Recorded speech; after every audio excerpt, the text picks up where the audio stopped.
Hola, saludos. Para la clase de este sábado es importante retomar algunos elementos que vimos en la clase anterior. Les recuerdo que estamos en el curso de Fundamentos Sociopolíticos de la Educación de la Universidad Católica de la carrera de Educación Religiosa en la Facultad de Ciencias Teológicas. Pues básicamente lo que vamos a estar viendo en la clase del día de hoy es la educación en la era antigua y en la era medieval.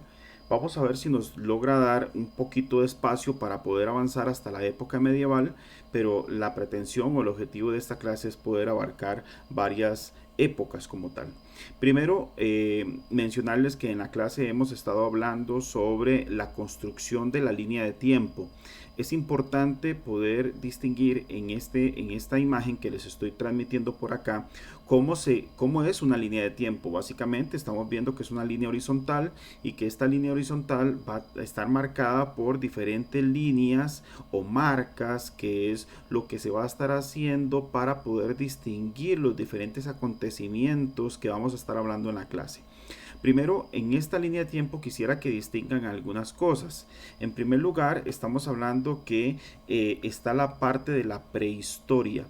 La prehistoria es toda esta época en donde obviamente hubo acontecimientos humanos, sociales, pero no pudieron ser registrados por medio de la escritura.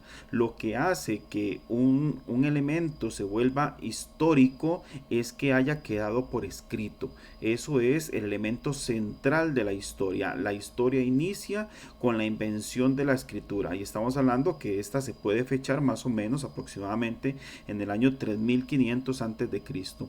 Antes de esta época lo que se conocía eran cosas que hoy se ven como elementos arqueológicos. Entonces se puede entender algunas situaciones culturales y todo esto, pero es lo que se conoce como prehistoria. No está escrito, no está documentado. Entonces, a partir de que surge la escritura, ya podemos estar hablando de la historia como tal. Entonces, vamos a iniciar con la primera época, que es la época prehistórica, ¿verdad? Luego va a surgir la escritura como un elemento importante para marcar que es en el año 3500 antes de Cristo, y a partir de ese momento vamos a hablar de la época o la edad antigua, que es del 3500 hasta más o menos el 476 después de Cristo. ¿Qué es lo que marca el final de la edad antigua? Es la caída del Imperio Romano. Básicamente, si hablamos de nuestra carrera, que es educación religiosa, todos los elementos bíblicos, todos los elementos culturales alrededor de la Biblia, del Nuevo Testamento, de Jesucristo, se va a dar en esta época, en la época antigua. Por acá va a estar también todos los elementos de la época de los imperios romano, el imperio griego, el imperio asirio, el imperio hasta egipcio, todos estos van a estar en esta época. Luego del 476 después de Cristo, que es el final de la edad antigua y el inicio de la edad media. Vean que la edad media va a estar desde el 476 hasta el año 1492. Esta es la Edad Media, que básicamente es toda esta época de los caballeros, de los reyes, de algunos conquistas de terrenos en Europa, que es donde más vamos a estar escuchando la Edad Media como tal, y va a terminar básicamente en 1492, que es el descubrimiento de América. A partir del descubrimiento de América ya podemos estar hablando de la edad antigua, perdón, de la edad moderna. Esta edad moderna va a comprender en la época desde 1492 hasta aproximadamente 1789, que es el acontecimiento que va a dividir la época moderna de la época contemporánea. Básicamente, ¿qué es lo que pasa en el año 1789? Va a ser la Revolución Francesa. Entonces, a partir de la Revolución Francesa, ya podemos estar hablando de la época contemporánea. Por ahí ya algunos historiadores ya hablan de la época postmoderna, que ya quieren marcar un hito de la historia, pero todavía no se ponen de acuerdo, que es la Segunda Guerra Mundial. Entonces, a partir de la Segunda Guerra Mundial quieren hablar de la posmodernidad. Entonces, pero todavía no está puesto de acuerdo. Por lo menos hasta ahorita lo que podemos hablar es de la prehistoria, la edad antigua, la edad media, la edad moderna y la edad contemporánea. Y junto con esto vamos viendo acá diferentes elementos como los diferentes imperios, el Islam, por ejemplo, que está aquí después de la edad antigua. Básicamente se va a estar dando en el siglo sexto, por ahí anda la fecha del imperio romano, la religión islámica. Luego va a estar la época del feudalismo, el absolutismo francés, y son detalles que vamos a estar viendo, las revoluciones liberales, la revolución industrial. Por ahí vamos a estar viendo diferentes elementos a lo largo de este curso. Entonces, por lo menos sí quisiera que para el día de hoy quede más o menos un poquito cómo es que se ve una línea de tiempo, y la idea es lo que ustedes puedan ir construyendo conforme vamos hablando. Hoy nos vamos a ubicar en la edad antigua. Básicamente vamos a entender esta época, y posiblemente, si nos da un poquito de tiempo, vamos a estar hablando de la edad media. Continuamos. Es importante destacar dos elementos, que esto pongo algunas fechas solo para tener una ubicación. Las fechas no son para nada exactas. Estamos hablando que de la edad antigua y aún antes de la edad antigua, o sea, la parte prehistórica, y más o menos hasta el siglo XVII, hasta los años 1600, por ahí va a andar un poquito. Lo que se vive culturalmente es que vamos a ver algo que es el teocentrismo. ¿Qué es el teocentrismo? Que todo está ubicado en Dios, todo está ubicado en la religión, todo está ubicado según la Biblia. El teocentrismo viene a gobernar, a dominar todo el pensamiento de la época. Básicamente, si hablamos del arte, por ejemplo, no podemos pensar una pintura si no es de la Virgen María, o una escena bíblica como tal. No podemos pensar en la música si no es algún tipo de órgano que está tocando por ahí el himno a la alegría, música sacra que se empieza a dar en las iglesias. Entonces, todo lo que se manejaba en ese momento, la ciencia y todo, era manejado por medio de la religión, manejado por medio de las creencias como tal. Entonces, esta es una época en donde, si ven, hasta más o menos hasta el año 1600 y posterior a esto, todo el pensamiento social estaba completamente centralizado en lo que tiene que ver la religión. Posterior al siglo XVII vamos a empezar a ver lo que le llaman el humanismo, el surgimiento del humanismo. Esto más bien es conocido como una época antropocéntrica. La palabra antropo significa humano, el ser humano, y centro, por supuesto. Entonces todo gira alrededor del ser humano. Aquí es donde empiezan a darse algunos cambios un poco fuertes, porque si hablamos ya ahora de la música, ya no estamos hablando de música sacra, música de iglesia, sino que ya se empieza a dar ciertas músicas más seculares, más de la época, de diversión, de fiesta, y ese tipo de cosas ya no se ve tan prohibidas. Igual se ve en el arte, por ejemplo, ya no vamos a estar viendo no sé, a la Virgen María pintada, sino que ahora ya podemos ver a la Mona Lisa, por ejemplo. Entonces todo gira alrededor del ser humano, se quita a Dios del centro, y ahora el centro se vuelve el ser humano. Es una época del surgimiento del humanismo, y es una época en donde el ser humano es el centro de todo. Pero posterior a esto, después del siglo XIX, después de los años 1800 en adelante, con las revoluciones industriales y todo esto, vamos a estar viviendo desde la época de los años 1800 hasta el día de hoy. Estamos viviendo una época que se llama cientificismo. Todo está centrado en la ciencia. Hoy todo es qué dice la ciencia. En estos momentos se vuelve sumamente importante poder encontrar esta frase que dice está comprobado científicamente, para que todo el mundo lo crea, ¿verdad? Entonces ahora, si la ciencia lo dice, es santa palabra. muy parecido a lo que sucedía en la época teocéntrica. Si la Biblia lo decía, había que creerlo. Ahora, si lo dice un científico, parece ser que es una persona creíble, es una persona que conoce, es una persona respetable. Por tanto, el cientificismo ha tomado el poder de una manera gruesa a nivel social. Entonces, ahora estas son las tres épocas que hemos estado viviendo a lo largo de la historia. Entonces, en la época que vamos a estar viendo, que es la época antigua, la época medieval, está ubicado el teocentrismo. Después, conforme vayamos avanzando en el curso, vamos a ver viendo una época antropocéntrica, y cuando estemos hablando ya cercano a los cerca de los 200 años hasta ahorita, estamos hablando de una época más cientificista. Importante esta frase, me encanta esta frase que dice: la primera tarea de la educación es agitar la vida, pero luego dejarla libre para que se desarrolle.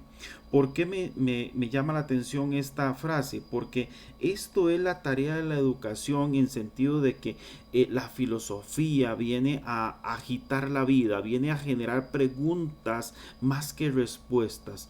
A veces hemos pensado en la educación como un centro en donde se consiguen las respuestas de todo. Pues bueno, la educación más bien debería ser todo lo contrario. Es un lugar en donde se genera la incógnita, en donde se genera la investigación, en donde se trata de investigar estos elementos que nos calan en lo profundo de nuestra alma, esas preguntas de cómo encontrar la parte existencial. Y más en nuestro caso, en la clase de educación religiosa, es una clase para empezar a buscar estas preguntas existenciales, morales o éticas que pueden surgir. Es importante, para antes de empezar a hablar de las diferentes épocas, es entender la filosofía.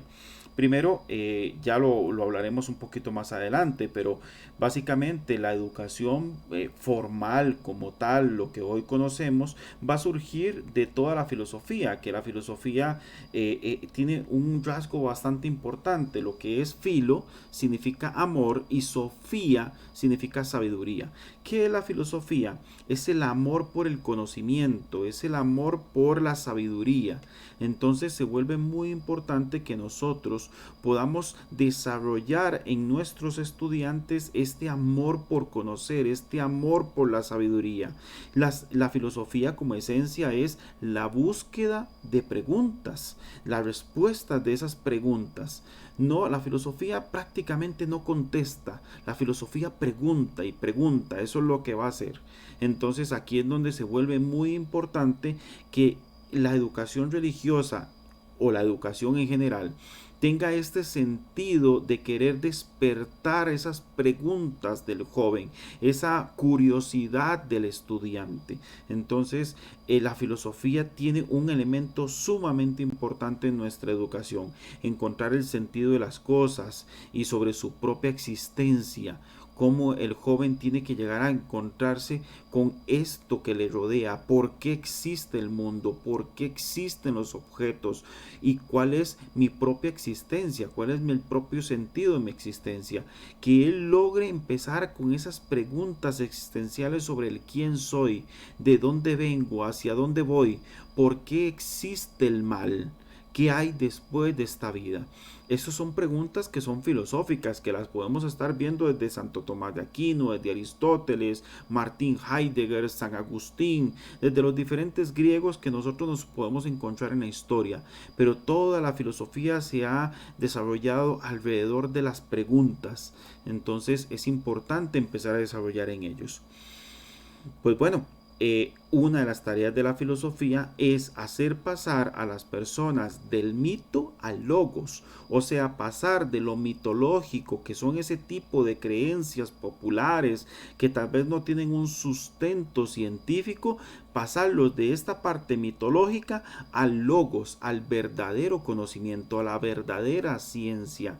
Entonces, dejar un poco esta parte de las creencias populares como para empezar a encontrarme con el verdadero conocimiento sobre Dios, sobre mí mismo, sobre la religión.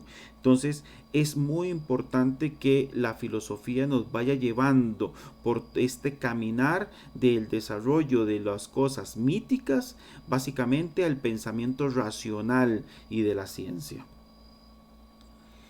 Cuando hablamos de las culturas antiguas, que fue parte de la exposición de nuestros compañeros el sábado pasado, pues podemos hablar de la India. ¿Cómo es la educación en la India? Hago un resumen nada más de lo que los compañeros por ahí nos expusieron. Pues básicamente en la India la educación estaba basado completamente en lo que eran las Vedas y las brahmánicas, estas religiones que van a estar fundadas en la India como tal, donde el hinduismo toma un papel muy importante y protagónico. Entonces básicamente va a estar centrado en un canon budista o en el Tripitaka, que es otro de los libros que van a estar, que tratan toda la parte de la revelación como tal, y el alumno va a tener que encargarse de memorizarlos, de reflexionar, de hacer una exégesis, pero no lo hace solo, lo hace en compañía de un gurú, un maestro, quien cuya autoridad intelectual está fuera de cualquier duda. Entonces este discípulo debe venerar a su maestro. Así es como se da la educación básicamente en la India.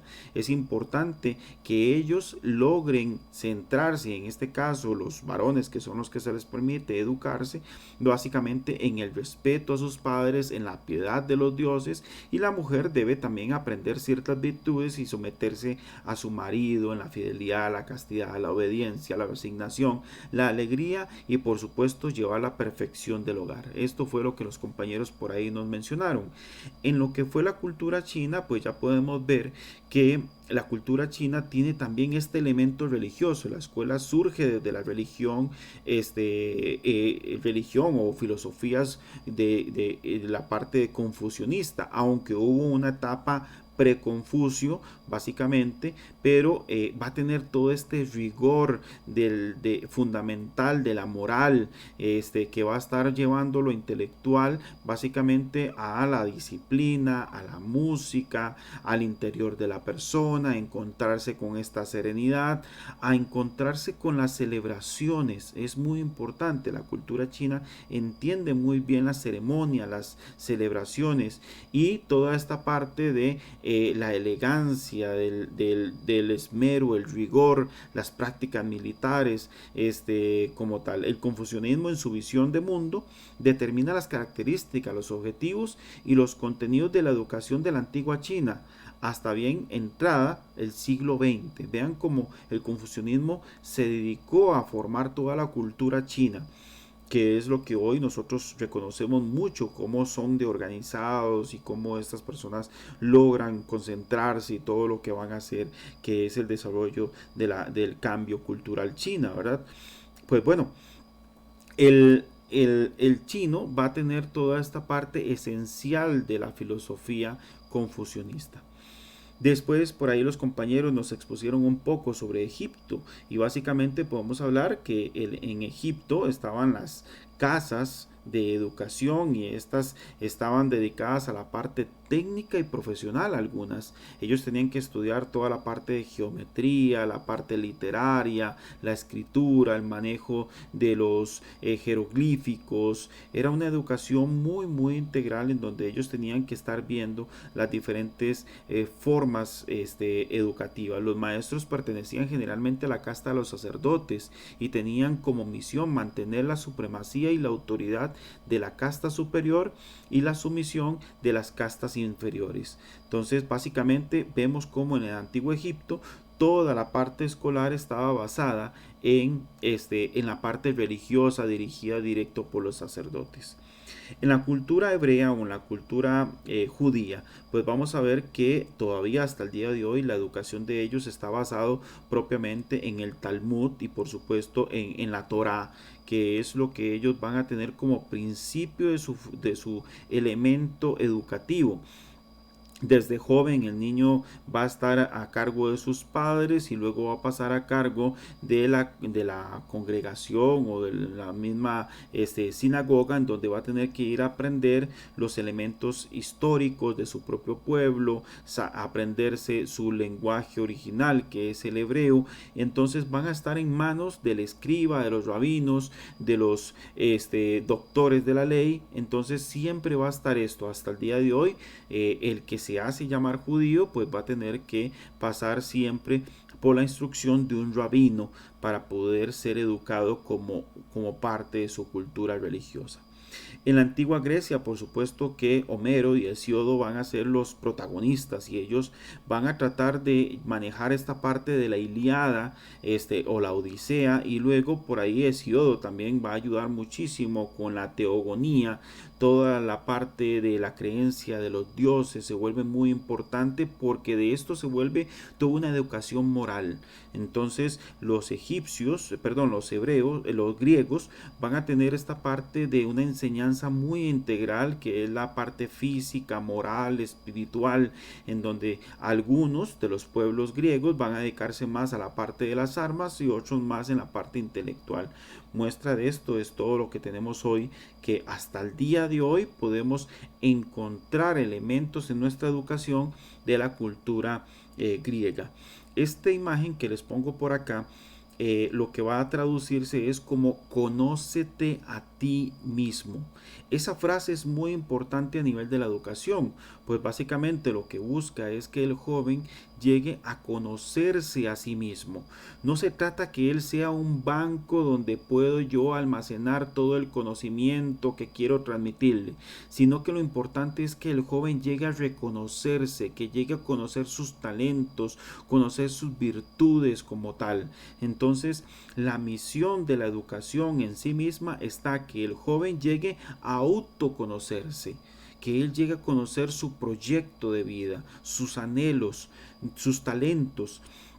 Y esto es lo que educaban los filósofos griegos, en donde básicamente lo que hacían era que el joven, por medio de preguntas, por medio de interiorizar, del análisis, de algunos tipos de meditaciones, ellos pudieran encontrar la respuesta dentro de sí mismos. Entonces vamos a pasar por estas épocas. Me interesa mucho que lleguemos a conocer un poco sobre los griegos, por eso es que en este video vamos a estar analizando un poquito sobre el primer gran filósofo, que es Sócrates.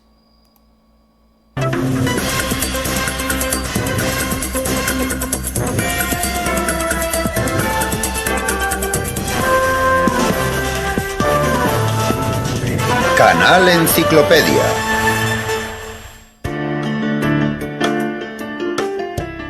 Nietzsche escribió: resulta significativo que sea Sócrates el primer gran heleno que fue feo, de igual manera que en él todo es simbólico. Es el padre de la lógica, la cual representa el carácter de la ciencia pura. Antes de que los jueces le condenaran a muerte, el gran filósofo Sócrates afirmó: no debo rechazar mi filosofía mientras me quede aliento. Sócrates. El antiguo filósofo griego nació en Atenas en el año 469 a.C., en la familia del cantero Sofronisto y la comadrona Fainarate. Puesto que Sócrates era analfabeto, toda la información que se conserva de él es gracias a los trabajos de sus discípulos Platón y Jenofonte.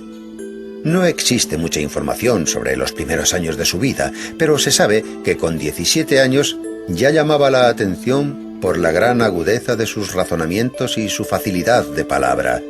Era de pequeña estatura, vientre prominente, ojos saltones y nariz respingona.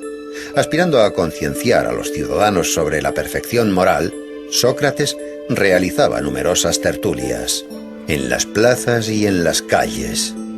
A la sombra de un olivo pasaba horas discutiendo sobre la justicia y la virtud. La negligencia de los quehaceres diarios llevaron a Sócrates a una extremada pobreza. Recorría las calles de Atenas descalzo y vestido con la misma túnica. Antifón, el sofista, decía que ningún esclavo querría ser tratado como él se trataba a sí mismo. Sócrates se sumergía tan profundamente en sus propios pensamientos que llegó a permanecer todo un día en el mismo sitio.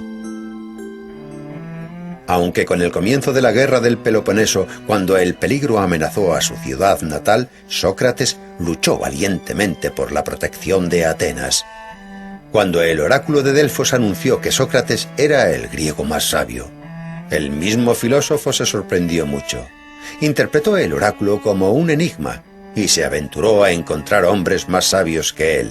Acudió a los sofistas, quienes ejercían la profesión de enseñar la sabiduría.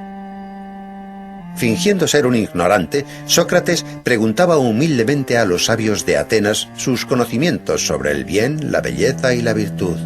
Después, con una agilidad irónica espléndida, les hacía notar sus propios errores. Su mérito más grande fue crear un método inductivo que le permitía llevar a sus alumnos a la solución de los problemas que se le planteaban, por medio de hábiles preguntas, cuya lógica iluminaba el entendimiento. Inspirado por cómo su madre ayudaba a traer niños al mundo, él creó el método denominado como mayéutica. Sócrates llegó a la conclusión de que realmente era el griego más sabio, por el mero hecho de que él, a diferencia de los demás, era consciente de su ignorancia. Solo sé que no sé nada. Sócrates pensaba que los dioses le habían encomendado la misión de impedir que los ciudadanos cayeran en la hibernación espiritual, y actuaba como una avispa que incordia a un caballo. De hecho, ese fue el apodo por el que le conocían, la avispa ateniense. Sócrates intentaba comprender y formular principios morales que fuesen uniformes para todo el mundo. Solo hay un bien, es el conocimiento. Solo hay un mal, es la ignorancia, decía Sócrates. Insistía en impartir una educación a los jóvenes en la que no solamente los padres, sino también los poetas y los filósofos deberían comprometerse. Los ciudadanos atenienses se quejaban de que parecía que perdían el control de sus hijos, porque el astuto filósofo les estaba arrebatando el afecto de sus niños. Aristófanes describe esta situación en su comedia Las nubes. Cuando un joven le preguntó a Sócrates si era necesario casarse, Sócrates le contestó: «Haz lo que desees, te arrepentirás de todas formas». El propio Sócrates, a la edad de 40 años, contrajo matrimonio con una joven de 19 años. Ella se llamaba Xantipa. Se la conocía por su escandaloso temperamento. No obstante, Sócrates, con pleno dominio de sí mismo, aguantaba a su insensata esposa con su calmada filosofía. Tras la larga guerra del Peloponeso, Atenas cayó en las manos de Criteas, un tirano espartano y un antiguo discípulo de Sócrates. A pesar de que Sócrates nunca había colaborado con tiranos de ninguna clase, el filósofo fue acusado por no reconocer a los dioses atenienses y por corromper a la juventud. Con 70 años, cuando se presentó ante el tribunal, el viejo filósofo probó a través de construcciones lógicas que no debería ser sometido a juicio, sino ser honrado como el benefactor de la sociedad e instructor espiritual. Los jueces se enfurecieron y fue declarado culpable de todos los cargos y condenado a muerte. Aguardando a la ejecución, Sócrates pasó su último mes de vida en la cárcel hablando de filosofía con sus compañeros, tratando temas como la inmortalidad del alma. Antes de la ejecución, su amigo Crito le había facilitado una salida para escapar de Atenas. Pero Sócrates la rechazó porque creía que había que cumplir las leyes aunque fueran injustas. Cuando llegó el día, Sócrates bebió la cicuta sereno y callado. Sus últimas palabras fueron: «Crito, le debo una gallina a Asclepios». En aquellos tiempos, cuando un paciente se recuperaba, se sacrificaba una gallina a Asclepios, el dios de la medicina. Esas palabras reflejan que la muerte del cuerpo simboliza la recuperación del alma.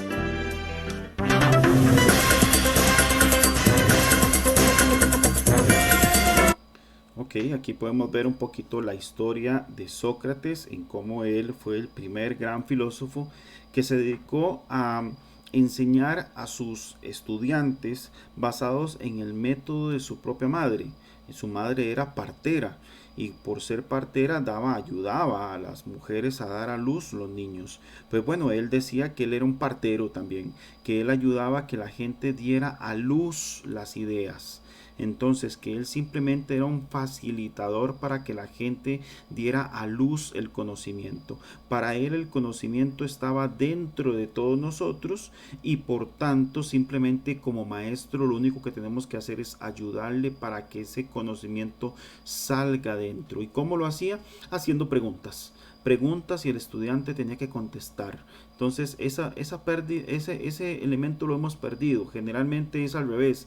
El estudiante pregunta y uno es el que responde. Pues bueno, el método de la mayéutica, que es lo que utilizaba Sócrates, es un proceso en donde el profesor genera la pregunta y el estudiante es el que tiene que buscar esa respuesta.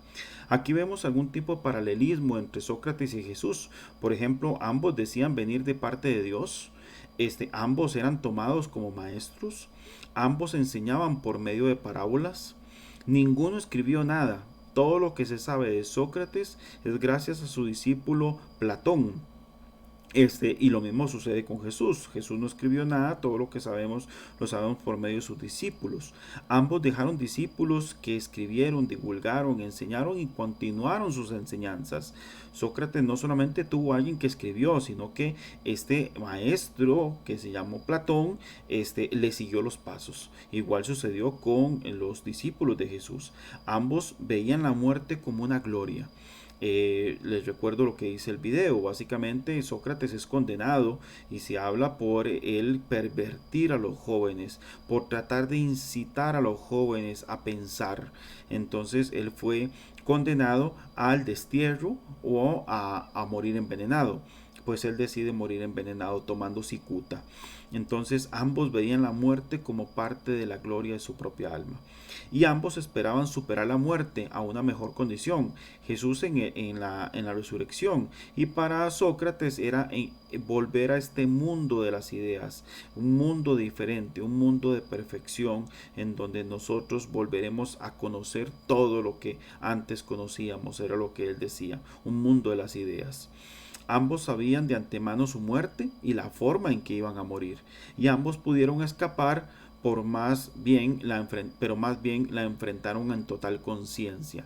A ambos, a Sócrates sus discípulos pagaron para liberar a Sócrates, que lo dejaran salir, y Sócrates se negó.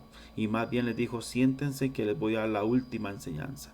Entonces, y ahí se parece mucho a Jesús, en donde tuvo cómo salirse de la situación, pero no lo hizo, lo enfrentó en total conciencia. Pues bueno, ya que hablamos de Platón, veamos quién es Platón en este momento.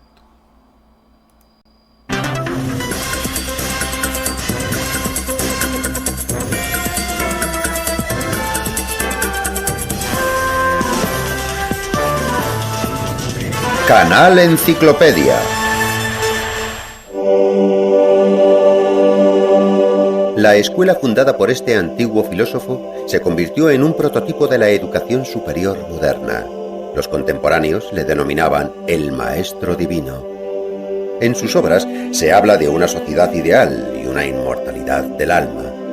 El antiguo pensador griego Platón decía que el tiempo es una constancia similar a la eternidad. Nació en el año 427 a.C. en una familia aristocrática ateniense. Por descendencia paterna, Platón pertenecía a los zares de Ática. Por parte materna, el sabio descendía del conocido legislador ateniense Solón.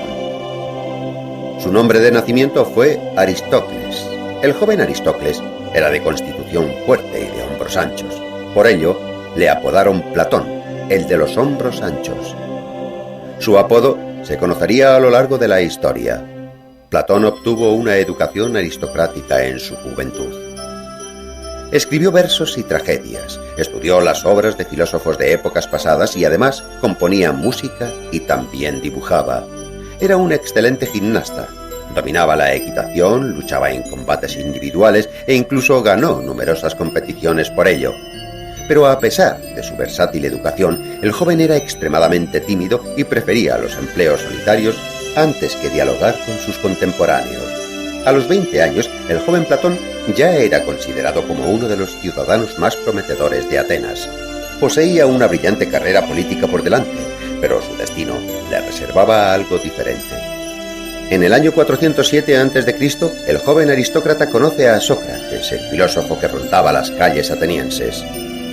Vestía ropas viejas y harapientas, caminaba descalzo y siempre estaba rodeado de pupilos y de oyentes atónitos ante sus palabras. Sócrates ofrecía discursos interminables sobre la idea del bien y a nuestros ojos podría parecer un loco que desvariaba. pero Sócrates revolucionó la mente del joven Platón. Influenciado por las teorías del viejo filósofo, el joven, al que le esperaba una brillante carrera política, perdió todo su interés respecto a los ideales públicos y políticos. Platón comprendió entonces que una sociedad basada en tales ideales estaba condenada a la destrucción y para rescatarla había que buscar una manera nueva de hacer las cosas. En el año 399, la trágica muerte de Sócrates obligó a Platón a dejar Atenas. Pasó 12 años de su vida viajando por Grecia y el sur de Italia. Participó en la guerra de Corinto. En Sicilia fue capturado y convertido en esclavo, pero uno de sus amigos le liberó. Entonces decidió volver a su Atenas natal, donde fundó la escuela filosófica a la que bautizó con el nombre de Academia. Esta se convirtió en la escuela más famosa de toda la antigüedad clásica y permaneció abierta durante cientos de años, hasta que, en el año 529 después de Cristo, el emperador romano Justiniano I cerró sus puertas para siempre. La filosofía de Platón cambió la antigua representación del mundo. Sus teorías sobre los comienzos individuales del mundo y sobre la inmortalidad del alma se convirtieron en un prototipo de la religión cristiana. Platón comparaba el alma humana con una cuadriga, donde caballos blancos y negros tiraban de ella, los comienzos nobles y malvados del hombre.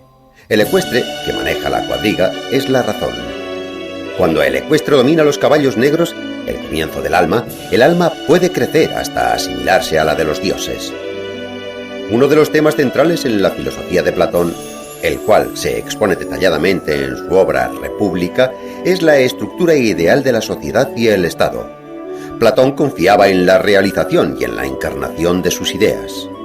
Para esa misma causa, a los 61 años Platón emprendió un viaje a Sicilia. Dionisio I, el tirano de Siracusa, alababa la filosofía de Platón e invitó al filósofo a llevar a cabo las reformas deseadas. Platón esperaba poder transformar Siracusa en un estado ideal, pero al verse envuelto en varios juicios, el filósofo tuvo que dejar la ciudad. No obstante, la decepción de Platón no fue extrema. 5 años más tarde regresó a Sicilia e intentó realizar su tan ansiada transformación de nuevo. Tampoco tuvo éxito esta vez. Tras este fracaso, Platón no volvió a abandonar su Atenas natal. Dedicó su vida a la academia. El filósofo murió en el año 347 a.C., dejando tras de sí una amplia herencia de escritos. Obras de Platón fueron transformadas en diálogos. A pesar de los años, estas obras siguen despertando el interés de las mentes científicas. La leyenda griega más conocida, escrita por Platón, fue el mito de Atlantis, una isla fértil, poblada y con una civilización avanzada. Como consecuencia de un cataclismo desconocido, probablemente un terremoto, Atlantis se sumergió en las aguas. Este pequeño episodio, escrito en el diálogo de Platón Crito, ha suscitado numerosas hipótesis. Los científicos discuten sobre el lugar, la época y, en general, sobre la posible existencia de la mítica Atlantis. En el año 2004, el Dr. Kunz, de la Universidad Alemana de Wuppertal, llevó a cabo un análisis vía satélite que mostraba fotos de ciénagas saladas cerca de la ciudad española de Cádiz. En las fotos se apreciaban claros remanentes de construcciones antiguas que concordaban con los relatos platónicos. El alemán creyó que Atlantis no era una isla, sino tierras bajas que fueron destruidas a causa de una inundación entre los años 800 y 500 a.C. El antiguo pensador griego, quien dejó una extensa cadena de pupilos y actualizó la filosofía antigua, dijo una vez: «El hombre es una especie de juguete inventado por Dios. Dejadle jugar por tanto a los juegos que más le diviertan, a pesar de que eso contradiga a lo que se cree bueno en nuestros tiempos».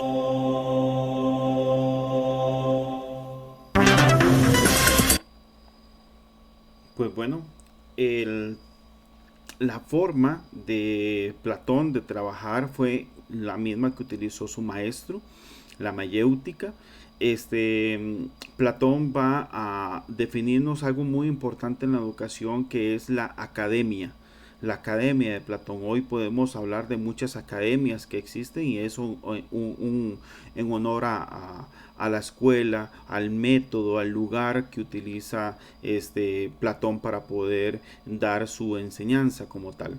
A Platón le debemos muchísimo de lo que es la educación cristiana, sus formas de pensamiento filosófico del bien y del mal, del alma humana, del cuerpo. Estos elementos es lo que hoy están como base fundamental de la fe cristiana. Entonces hoy podemos hablar del cuerpo y del alma, hoy podemos hablar del bien y del mal, hoy podemos hablar del cielo y del infierno, hoy podemos hablar de los elementos propios de la fe, en donde se puedan descubrir cómo está esta parte de una dicotomía, donde parece ser que todo está entre lo bueno y lo malo, entre el cielo, el infierno, la salvación, la perdición, el cuerpo y el alma, como que todo se da en dos áreas. Entonces eso es gracias a Platón, y luego lo veremos en la Edad Media con la parte de otro filósofo más, que será San Agustín. Para terminar, vamos a ver, Sócrates era el primer gran filósofo reconocido, ¿verdad? Sócrates va a tener a su discípulo, que es Platón, y Platón va a tener a su discípulo, que es Aristóteles. Es el otro gran filósofo que nos va a tener elementos en la educación.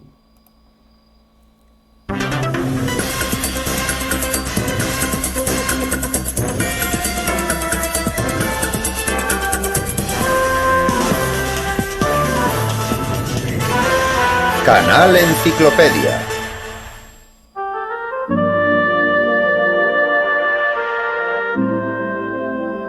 Era callado y juicioso, y consideraba que la felicidad está del lado de aquel que esté satisfecho. Mucha gente le conoce como el gran filósofo, pero este científico griego también realizó descubrimientos fundamentales en biología, ética, estilística, meteorología y estética. Era un hombre sabio. Aristóteles confiaba en la virtud de la mente humana, ya que estaba inspirada en una realidad cognitiva, la cual existe de una forma independiente a los deseos y opiniones humanas. Aristóteles nació en Estágira, una península al norte de Grecia, en el año 384 a.C. Su padre, Ninómacos, oficiaba como médico del padre de Filipo de Macedonia, el rey Amintas III. Tenía la reputación de ser un médico muy fidedigno. Le dio a su único hijo una inmejorable educación.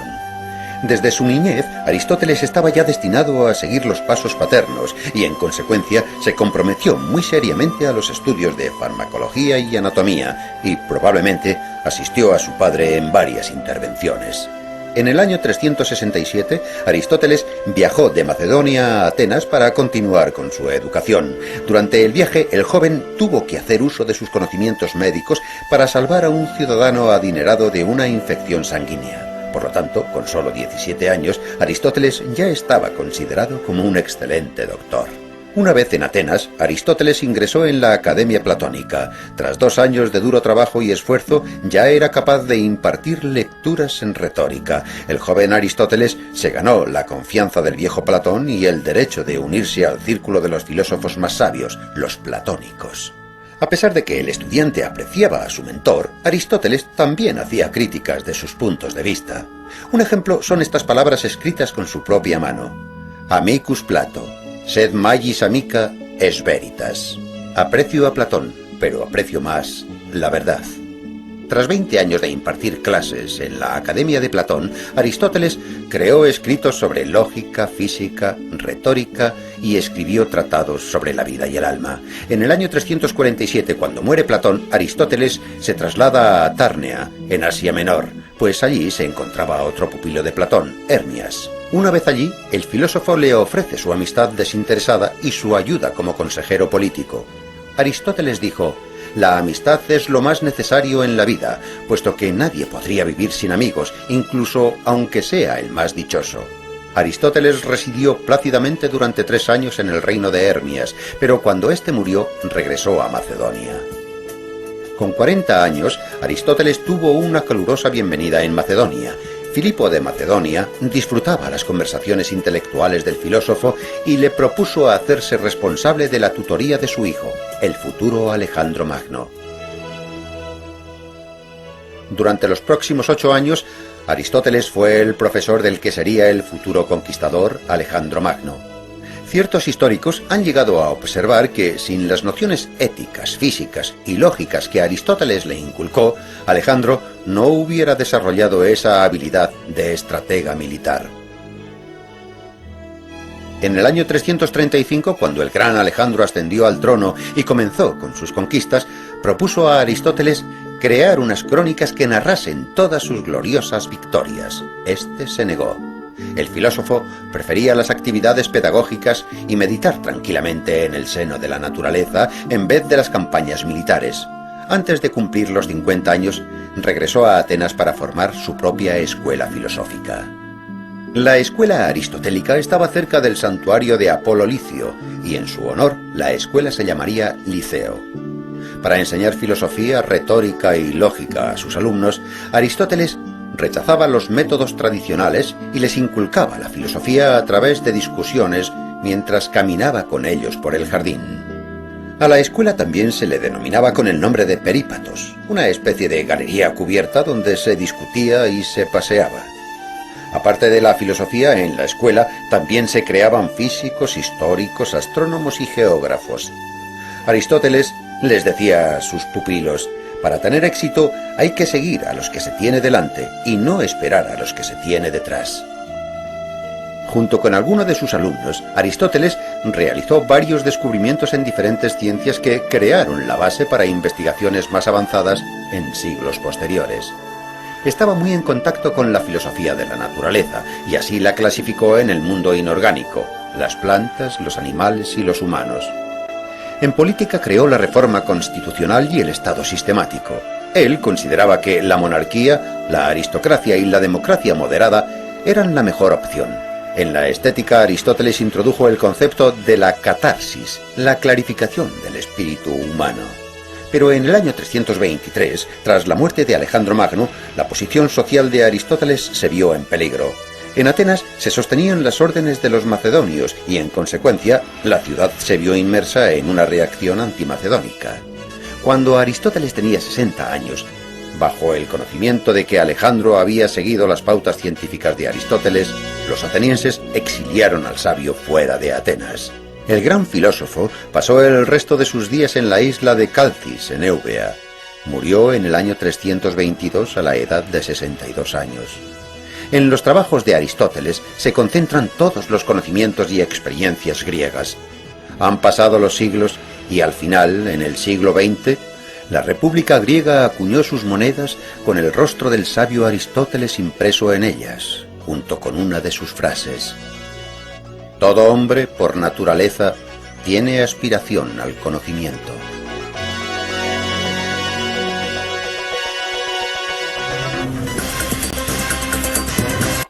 Bueno, qué importante para entender cómo se da esta evolución, que Aristóteles, siendo el discípulo de Platón, decide que su filosofía y sus conocimientos más bien van a ir en función de contradecir a su gran maestro.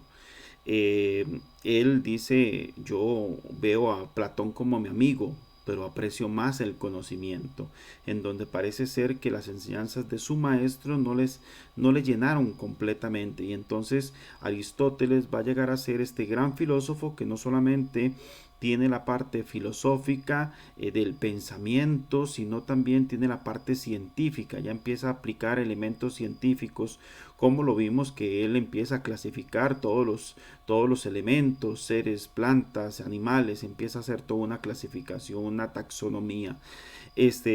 También le debemos a Aristóteles esta palabra de liceo, ¿verdad? Ahora yo, que pertenezco a 2 colegios que ambos se llaman liceo, entonces de él le debemos el nombre a esta casa de instrucción como tal. La filosofía aristotélica es una filosofía muy intensa, es una filosofía que trata de entender todos los elementos que sus maestros le estaban enseñando, pero de una manera más científica, más racional, diría yo de alguna manera. Mientras que los 2 anteriores eran filósofos filósofos que tenían que ver con esta parte de el mundo de las ideas, en donde parece ser que no pertenecemos a este mundo, sino que tenemos que ir y trascender a otro, del bien y del mal. Pues para Aristóteles él trata de ver nuestra naturaleza humana. Entonces de él conocemos bastante de la filosofía para podernos comprender nosotros. ¿Cuál es el método que utilizaba Aristóteles? Pues bueno, él utilizaba algo que se llamaba el método dialéctico. ¿Qué es el método dialéctico? En donde un estudiante podía tener una tesis, luego se le presentaba una antitesis, que sería una contradicción a la tesis que tenía su estudiante, y luego de la discusión de ambos, que es la tesis y la antitesis, iba a surgir una síntesis. Entonces este se vuelve un método bastante interesante, porque el método que utiliza Aristóteles va a ser un método de discusión. Por decirlo de esta manera, va a tener a alguien que está a favor, otro que está en contra, y de esta discusión del a favor y en contra va a surgir una síntesis de conocimiento, tratando de entender que la verdad está en el punto medio. Para Aristóteles ese punto medio se vuelve muy importante a nivel del conocimiento. Pues bueno, aquí ya vamos a entrar un poco a lo que es la parte de la Edad Media. Nada más lo menciono de manera rápida para no quitar más tiempo.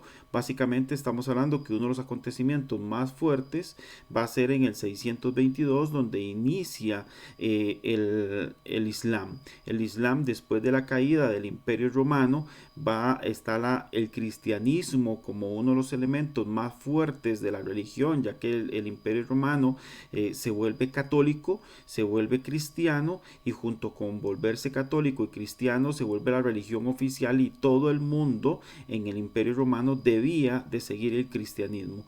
Pues bueno, va a surgir por ahí después con esto un poco el Imperio Otomano, después de todo esto de la caída del Imperio Romano y todo eso, va a surgir el Imperio Otomano, y este va a tratar de tomar y retomar la parte de las enseñanzas religiosas bíblicas, de alguna manera, por decirlo de eso, ya que el Islam es uno de los hermanos de la fe abrámica. Abraham tuvo dos hijos, y estos dos hijos van a surgir los descendientes árabes y los descendientes hebreos, y de los hebreos van a salir los judíos, y los judíos vamos a tener la fe cristiana. Pues bueno, es la otra parte del hijo de Abraham, que va a ser Ismael, quien va a ser el heredero de la parte islámica como religión. Entonces en el 622 va a surgir una competencia, llamémosle de esta manera, una religión que va a tratar de buscar la verdad, buscar sus propios elementos de fe, y empieza lo que se conoce como la Guerra Santa o las Cruzadas, que van a tratar de defender territorios y lo que son la parte de los fieles y los infieles como tal. Creo que por lo menos por ahorita podemos dejar la clase hasta acá. Nada más mencionarles la parte religiosa, como lo podrán ver en el mapa, lo vamos a retomar en la próxima clase, donde vamos a estar viendo cómo es el surgimiento del Islam y el surgimiento del cristianismo a través de la Edad Media, y cómo se empieza a dar esta batalla fuerte entre estos. Por lo pronto, hacer la bitácora, les dejo por acá la guía, entonces para que ustedes puedan llevar esta bitácora y completarla como parte de la asistencia. Nos vemos de hoy en 8, y muchas gracias y suerte.